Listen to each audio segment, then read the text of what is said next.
Mas pinaigting ng Aurora Police Station ang kanilang kampanya sa pagpapababa ng mga vehicular accidents sa Aurora, Isabela. Sa panayam ng Bomb Radyo Kawayan kay Police Lieutenant Dixie Casbaliedo, ang Deputy Chief of Police ng Aurora Police Station, sinabi niya nakipag-ugnayan ng kanilang hanay sa Department of Public Works and Highways o DPWH para sa paglalagay ng karagdagang mga signages sa mga kalsada. Sa ngayon, bumababa na anya ang kaso ng mga vehicular accident sa kanilang nasasakupan, bunga naman ng maigpit na pagpapatupad nila ng mga batas trapiko. Maigpit din nilang pinagbabawal sa mga menor de edad ang paggamit ng motorsiklo, lalo na sa mga estudyanteng nagdadrive papuntang paaralan.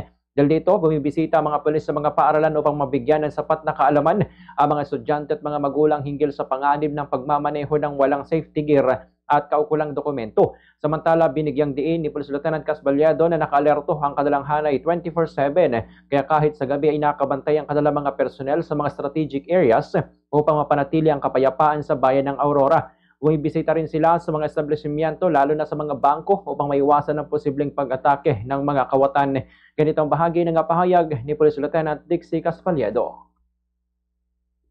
Sa kapulisan ng Aurora Bombocail, may mga pulis sa barangay po kami na talagang nakamonitor po lagi sa mga barangay na hawak po nila. Araw-araw po sila na nagpupunta sa mga barangay, kinakuusap ang mga barangay officials. Saka yung contact numbers ng kapulisan sa barangay, andyan lagi.